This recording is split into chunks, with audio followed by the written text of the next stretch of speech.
अरविंद केजरीवाल जी की सरकार ने अपने कैबिनेट में एक नई सोलर पॉलिसी पास की जो दिल्ली में रहने वाले 400 यूनिट से ज्यादा बिजली कंज्यूम करने वालों को भी जीरो बिजली का बिल मिल सके और 3 किलोवाट से 10 किलोवाट तक 2 रुपए प्रति यूनिट का इंसेंटिव दिया जाएगा। जब एलजी साहब इस फाइल को रोक नहीं पाए तो उन्होंने ऊल जलूल सवाल लगाकर इस फाइल को वापस भेज दिया। राजधानी दिल्ली में कोई ना कोई राजनीतिक घमासान देखने को मिल ही जाता है और ख़ास तौर पर बात की जाए दिल्ली की आम आदमी पार्टी और एलजी साहब के बीच में। ऐसा ही एक मामला हाल ही में सामने आया जिसे लेकर दिल्ली की एजुकेशन मिनिस्टर ने क्या कुछ कहा है वो आपको आज की इस खबर में सुनाएंगे। नमस्कार, मेरा नाम है आफरीन खान और आप लोगों का स्वागत है तेज तरार में। दरअसल दिल्ली की एजुकेशन मिनिस्टर आतिशी मारलेना ने एलजी साहब पर एक बार फिर से गंभीर आरोप लगाए हैं। दरअसल वो लोग एक न्यू पॉलिसी को लेकर आ रहे थे जो कि बिजली से रिलेटेड थी। अब आखिर अपनी इस प्रेस कॉन्फ्रेंस में उन्होंने क्या कुछ कहा है, आप एक बार इस पर एक नजर डालिए। शुरू करें। 29 जनवरी 2024 को दिल्ली सरकार अरविंद केजरीवाल जी की सरकार ने अपने कैबिनेट में एक नई सोलर पॉलिसी पास की। इस सोलर पॉलिसी को देश की शायद सबसे बेहतरीन और प्रोग्रेसिव पॉलिसी के तौर पे सराहा गया। ये एक ऐसी पॉलिसी है जो दिल्ली में रहने वाले 400 यूनिट से ज़्यादा बिजली कंज्यूम करने वालों को भी ज़ीरो बिजली का बिल मिल सके, इसका प्रावधान करती है। अभी तक दिल्ली में दिल्ली सरकार 200 यूनिट तक बिजली फ्री देती है, 200 से 400 यूनिट पे 50% सब्सिडी देती है। लेकिन ये पहली बार एक ऐसी पॉलिसी आई जिसके माध्यम से 400 यूनिट से ज़्यादा बिजली प्रयोग करने वालों का भी बिजली बिल ज़ीरो हो सकता था। तो स्वाभाविक बात थी कि दिल्ली के लोगों ने इसका स्वागत किया, इसके प्रति बहुत उत्साह बना। जब से मुख्यमंत्री जी ने इसको अनाउंस किया उसी दिन से हमें फ़ोन आने लगे, व्हाट्सएप आने लगे दिल्ली के अलग अलग हिस्सों से कि हम कब से इस पॉलिसी के तहत सोलर पैनल लगवा सकते हैं। जो एक दूसरा महत्वपूर्ण प्रावधान इस पॉलिसी का था वो ये था कि सोलर पॉलिसी के हर यूनिट को जनरेट करने पर जो अपने घर पे सोलर रूफटॉप लगाएगा उसको सरकार बिजली बनाने के पैसे देगी। दैट मीन्स कि अगर मेरे घर के छत पर सोलर प्लांट लगता है, मैं जितनी बिजली जनरेट करती हूं मुझे फ्री तो मिलेगी, लेकिन उसके अलावा सरकार इस सोलर पावर जनरेशन के लिए मुझे अलग से पैसे देगी। 3 किलोवाट तक की बिजली के लिए 3 रुपए यूनिट इंसेंटिव दिया जाएगा सरकार से और 3 किलोवाट से 10 किलोवाट तक 2 रुपए प्रति यूनिट का इंसेंटिव दिया जाएगा। तो ना सिर्फ मेरा बिजली का बिल ज़ीरो आएगा, मैं सोलर पावर प्लांट के माध्यम से, रूफटॉप सोलर पावर प्लांट के माध्यम से पैसे कमा भी सकती हूं। ये इतनी एम्बिशियस सोलर पॉलिसी है कि दिल्ली के बढ़ते हुए इलेक्ट्रिसिटी कंजम्पशन के बावजूद इस सोलर पॉलिसी के माध्यम से हमारा ये टारगेट है कि 2027 तक दिल्ली में इस्तेमाल होने वाली 20% बिजली सोलर एनर्जी के माध्यम से आएगी, जो शायद मेरे ख्याल से किसी भी राज्य से ज्यादा होगा। 29 जनवरी को इस पॉलिसी को कैबिनेट द्वारा पास किया गया। उसके 2-1 दिन बाद एक ऑफिशियल नोटिफिकेशन कैबिनेट के डिसीजन का आया। फिर पावर डिपार्टमेंट ने इस फाइल को एलजी साहब के पास भेजा। यह बहुत दुख की बात है कि एलजी साहब द्वारा इतनी बेहतरीन सोलर पॉलिसी जो दिल्ली के लोगों को फायदा देगी, जो पर्यावरण को फायदा देगी, जो प्रदूषण को कम करेगी, एलजी साहब सबसे पहले तो इस फाइल को लेके बैठ गए। उन्होंने कई दिन तक इस फाइल को वापस ही नहीं भेजा। फिर इस मुद्दे को पावर डिपार्टमेंट ने एलजी ऑफिस से परस्यू किया। मैंने व्यक्तिगत तौर पर एलजी ऑफिस से बात कर करके कई बार ये सवाल पूछा कि सोलर पॉलिसी की फाइल कब वापस आएगी, क्योंकि हमें सोलर पॉलिसी को नोटिफाई करना है। हमारे इतने परस्यू करने के बाद जब एलजी साहब इस फाइल को और रोक नहीं पाए तो उन्होंने ऊल जलूल सवाल लगाकर इस फाइल को वापस भेज दिया। यह ऊल जलूल सवाल लगाने से, यह ऑब्जेक्शन लगाने से क्या होता है, इस ऑब्जेक्शन का मतलब क्या होता है, आप इस बात को समझिए कि अब जब अनेकों सवाल के साथ फाइल वापस आएगी, जब ऑब्जेक्शन के साथ फाइल वापस आएगी, तो वो एक अफसर से दूसरे अफसर के पास जाएगी, दूसरे अफसर से तीसरे अफसर के पास जाएगी, तीसरे अफसर से चौथे अफसर के पास जाएगी और ये फाइल घूमती रह जाएगी। ये ऑब्जेक्शन लगाने का सिर्फ एक ही ध्येय है कि इस पॉलिसी को रोका जाए और अगले महीने आने वाली आचार संहिता से पहले इस पॉलिसी को नोटिफाई नहीं होने दिया जाए, इस पॉलिसी को इंप्लीमेंट नहीं होने दिया जाए। क्यों? क्योंकि अगर ये सोलर पॉलिसी नोटिफाई हो जाती है और अगर ये सोलर पॉलिसी इंप्लीमेंट हो जाती है तो दिल्ली वालों को इससे फायदा होगा। दिल्ली वाले अरविंद केजरीवाल की सरकार से खुश होंगे, उनके पॉलिसीज से खुश होंगे, उनको वोट डालेंगे। तो आज एलजी साहब इस शहर की, इस राज्य की सबसे बड़े संवैधानिक पद पे बैठे होने के बावजूद अपनी पद की गरिमा को भूलकर आज भारतीय जनता पार्टी की तरफ से बैटिंग कर रहे हैं। आज वो भारतीय जनता पार्टी को चुनाव में वोट दिलवाने के लिए आज वो अब हर संभव प्रयास कर रहे हैं।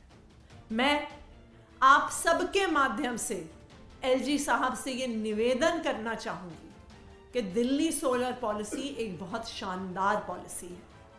उससे ना सिर्फ दिल्ली वालों को फायदा होगा बल्कि उससे दिल्ली में पोल्यूशन रोकने से आग्रह है कि इस सोलर पॉलिसी पे राजनीति ना करें, इस सोलर पॉलिसी को रोकने का प्रयास ना करें, इस सोलर पॉलिसी को डिले करने का प्रयास ना करें। ये सोलर पॉलिसी दिल्ली वालों के हक में है और दिल्ली के एलजी होने के नाते, दिल्ली के गार्जियन होने के नाते ये उनकी भी जिम्मेदारी है, ये उनकी मॉरल रिस्पॉन्सिबिलिटी है कि वो दिल्ली वालों की हक की पॉलिसीज को पास करें। Thank you. मैम, क्या एलजी पूछ तो सकती है, अगर कुछ उनके मन में सवाल है पूछ तो सकती है, इससे पहले भी तो उन्होंने सवाल पूछे हैं, तो इस बार क्या कुछ या समय ज़्यादा लगा है, क्या कुछ नया हुआ इस बार?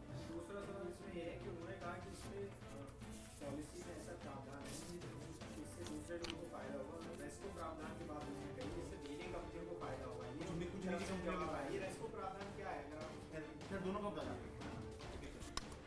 देखिए, सबसे पहली बात आप इस बात को समझिए, ये निर्णय कैबिनेट के द्वारा 29 जनवरी को हुआ। आज इस निर्णय को हुए तकरीबन 1 महीना हो गया।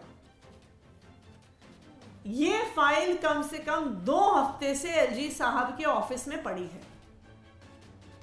अगर उन्हें से कोई सवाल पूछना होता, वो रोज रोज दिल्ली सरकार के अफसरों को अपने ऑफिस में बिठाए रहते हैं।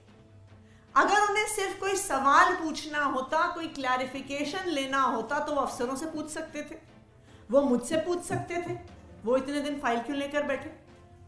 अब जब आचार संहिता कुछ ही दिन में लगने वाली है तो अनेकों सवाल और अनेकों ऑब्जेक्शन लगाकर फाइल को वापस भेजना इतनी लेट सिर्फ एक चीज को दर्शाता है कि आचार संहिता लगने से पहले इस पॉलिसी को इंप्लीमेंट होने से वो रोकना चाहते हैं। वरना इतने दिन तक फाइल क्यों लेकर बैठे? उन्होंने हमसे बुलाया क्यों नहीं? अफसरों को बुलाया क्यों नहीं? फोन लगाकर पूछ लेते, मुझे एज पावर मिनिस्टर आपने अपने ऑफिस में बुला लेते, चर्चा कर लेते। लेकिन इस मौके पर फाइल को वापस भेजना सिर्फ और सिर्फ आचार संहिता से पहले सोलर पॉलिसी को रोकने का प्रयास है। दूसरी बात, जो आपने बात कही कि वो निजी कंपनियों को फायदा पहुंचाना चाहते हैं, ये उन्होंने फाइल पर नहीं लिखी है, ये उन्होंने मीडिया में प्लांट करी है। सबसे पहली बात, मुझे इस बात का अचंभा है कि इतने ऊंचे संवैधानिक पद पर बैठे हुए व्यक्ति को आज मीडिया में स्टोरीज प्लांट करने की जरूरत क्यों है, ये सोचने वाली बात है। क्योंकि जब वो, ये आप लोग भी जर्नलिस्ट होने के माध्यम से इस बात को याद रखें कि कुछ दिन बाद अगर ये मामला कोर्ट जाएगा तो एलजी ऑफिस वहां पे एफिडेविट फाइल कर देगा कि हमने कोई ऐसी खबर नहीं दी है, हमने कोई प्रेस रिलीज नहीं दी है, जैसा वो कई मामलों में पहले कर चुकी। लेकिन फिर भी मैं सवालों का जवाब दूंगी। ये रेस्को मॉडल और स्पेसिफिकली हाइब्रिड रेस्को मॉडल क्या होता है? देखिए, सोलर पॉलिसी जब हम लेके आते हैं, सोलर पॉलिसी, तो हमने ऐसा पाया है कि जो सबसे बड़ा ऑब्स्टिकल या रोड ब्लॉक होता है लोगों को सोलर पैनल लगवाने में, सोलर प्लांट अपने रूफटॉप पे लगाने में, वो होता है उसका अपफ्रंट कैपिटल इन्वेस्टमेंट। कि सोलर जो आपके पैनल्स हैं उसको लगाने में आपका शुरू में लाखों रुपए का खर्चा आ जाता है, डिपेंडिंग अपॉन आप कितने यूनिट का, कितने किलोवाट का प्लांट लगा रहे हैं।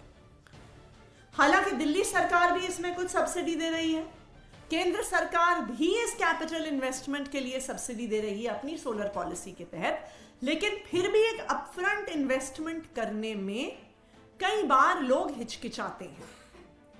ये रेस्को मॉडल एक ऐसा मॉडल है जिसके माध्यम से कोई प्राइवेट कंपनी जो सोलर प्लांट्स लगाती है वो अलग अलग लोगों के रूफटॉप पर, चाहे वो किसी ऑफिस का रूफटॉप हो, चाहे किसी कमर्शियल बिल्डिंग का रूफटॉप हो, या किसी के घर का रूफटॉप हो, किसी ग्रुप हाउसिंग सोसाइटी का रूफटॉप हो, रेस्को मॉडल के हिसाब से जो कैपिटल इन्वेस्टमेंट है वो प्राइवेट कंपनी करेगी, जो रूफटॉप है वो घर का मालिक देगा, और जिसके घर पे रूफटॉप सोलर लग रहा है उसको बिना कैपिटल इन्वेस्टमेंट किए सस्ती सोलर बिजली मिलेगी।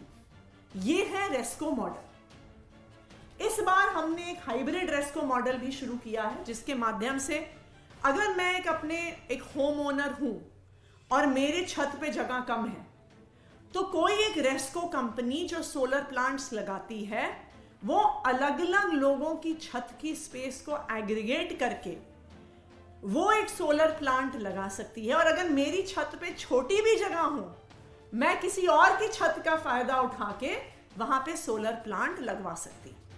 बताइए, ये अच्छी स्कीम है कि खराब स्कीम है?